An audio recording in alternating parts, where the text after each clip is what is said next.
आज हम सीखने वाले हैं मशीन लर्निंग के बारे में कि न्यूक के अंदर मशीन लर्निंग कैसे काम करती है। ये वीडियो बहुत ही ज़्यादा अलग होने वाली है मेरी प्रीवियस वीडियो से, और इसके लिए आपको न्यूक 14 की ज़रूरत पड़ेगी। जिन्होंने भी मेरी प्रीवियस वीडियो नहीं देखी है, यहाँ से आप देख के सीख पाएंगे कि न्यूक को कैसे इंस्टॉल किया जाता है। उससे पहले इस चैनल को भी आप सब्सक्राइब कर लें। तो चलिए देखते हैं कि हमें करना क्या है। तो सबसे पहले आपको इस वेबसाइट में आ जाना है, जिसका लिंक आपको डिस्क्रिप्शन में मिल जाएगा। उसके बाद आपको यहाँ पे चले जाना है। यहाँ पे चले जाने के बाद हम कैटरी के बारे में आज समझने वाले हैं, ठीक है। इसके अंदर भी बहुत सारी चीज़ें हैं, उसमें हम आज एक टॉपिक को कवर करने वाले हैं। तो आपको करना क्या है, ये कैटरी यहाँ पे लिखा है, यहाँ पे क्लिक करें, आपका नया टैब खुल जाएगा। उसमें हम आज MODNET इसके बारे में सीखने वाले हैं, मोडनेट के बारे में सीखने वाले हैं। तो इस पर हम क्लिक कर लेते हैं कि होता क्या है। तो मोडनेट आपका है क्या, तो रियल टाइम में आपको कोई भी इमेज आपके बैकग्राउंड से अलग करके दे सकता है। न्यूक के अंदर ये ऐसा फीचर है, ठीक है। तो आप इसके बारे में आप पढ़ सकते हैं अच्छे से कि ये क्या है, और ये कब लॉन्च हुआ है यहाँ पे आप देख पाएंगे। इन लोगों ने इसे लॉन्च किया है वो भी आप देख पाएंगे। इसके बाद आपको करना क्या है, आपको यहाँ पे जाके इसे डाउनलोड पे क्लिक कर देना है।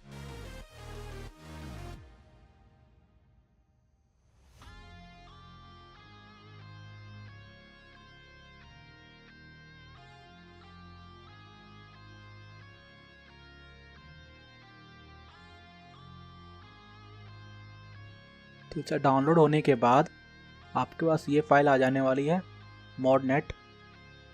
इसमें आपको करना क्या है, इसको एक्सट्रैक्ट कर लें। यहीं पे एक्सट्रैक्ट करने के बाद आपके पास कुछ ये फोल्डर आ जाएगा, इसको कॉपी करें।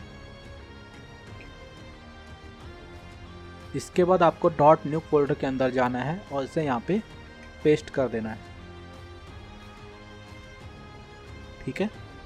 इसके बाद आपको अपना न्यूक को लॉन्च करना है।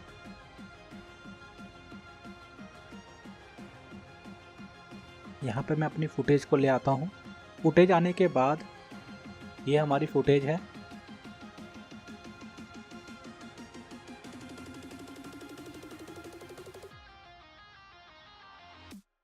मैं इतने फ्रेम को अभी यूज़ करने वाला हूँ।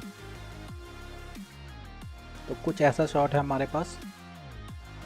तो अभी हम समझने वाले हैं कि मशीन लर्निंग काम कैसे करती है। तो हमने जो चीज़ डाउनलोड की थी वो आपको यहाँ पे मिलेगा, ये रही। जैसे आप इस पर क्लिक करेंगे कुछ ऐसा नोड आपके सामने आ जाने वाला है। तो आपने जैसे पढ़ा था ये रियल टाइम में काम करता है। मैं यहाँ पे क्लिक करता हूँ और व्यू करता हूँ, और एक बार ज़रा प्रोजेक्ट सेटिंग देख लेता हूँ। हाँ, तो अभी आप देखेंगे रियल टाइम में इसने मुझे यहाँ पे इसका अल्फ़ा निकाल के दे दिया। ये एक्चुअली रेड मैट है, ये अल्फ़ा भी नहीं है। ए प्रेस करूँगा तो आपको भी यहाँ पे कुछ नहीं दिखाई देने वाला। इसने अभी आपको रेड मैट निकाल के दिया है। मशीन लर्निंग की हेल्प से इसने ये आपको यहाँ पे आउटपुट दे दिया है। अभी इसको हम यूज़ कैसे कर सकते हैं वो चीज़ देख लेते हैं। तो आपको करना क्या है, यहाँ पे आप दो चीज़ें कर सकते हैं। या तो सफ़ल ले सकते हैं, सफ़ल को लेने के बाद हम पुराना सफ़ल को यूज़ करते हैं। ये जो है हमारा, इसको हम ऐसा कुछ कर देते हैं जिससे ही हमारा अल्फ़ा बन जाएगा, ठीक है। या तो हम कॉपी नोड को लेंगे, ए यहाँ रखेंगे, बी यहाँ पे लगाएंगे, और हम यहाँ पे बता देंगे कि हमारा RGB रेड में है। तो आपको यहाँ पे भी कुछ ऐसा अल्फ़ा मिल जाने वाला है, ठीक है। इसके बाद आप यहाँ पे अगर प्रीमर्ट लगाएंगे तो आपको यहाँ पे ये आराम से कट होके यहाँ पे मिल जाएगा। और इसके बाद यहाँ पे अगर मैं एक चेकर बोर्ड लगाता हूँ,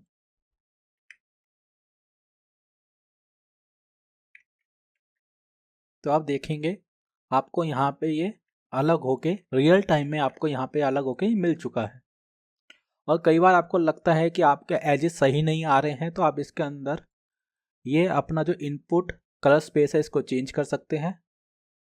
तो आप जैसे देखेंगे कलर स्पेस चेंज करेंगे ये चेंज होगा। बाकी अगर आप ग्रेड की हेल्प लेना चाहते हैं, ग्रेड को यहाँ पे अल्फ़ा करके आप कम ज़्यादा करेंगे तो आपको वैसे भी यहाँ पे अल्फ़ा, यहाँ पे आउटपुट दिख जाने वाला है,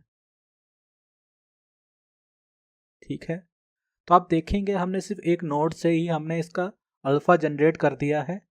ये नोड आपकी बहुत हेल्प कर सकता है, आपका बहुत समय बचा सकता है। और उम्मीद करता हूँ आपको ये वीडियो अच्छी लगी होगी। इसी तरह की वीडियो को देखने के लिए चैनल को सब्सक्राइब करें, क्योंकि आगे भी मैं इसी तरह की वीडियो आपके लिए लाने वाला हूँ। अगली बार मिलते हैं। धन्यवाद।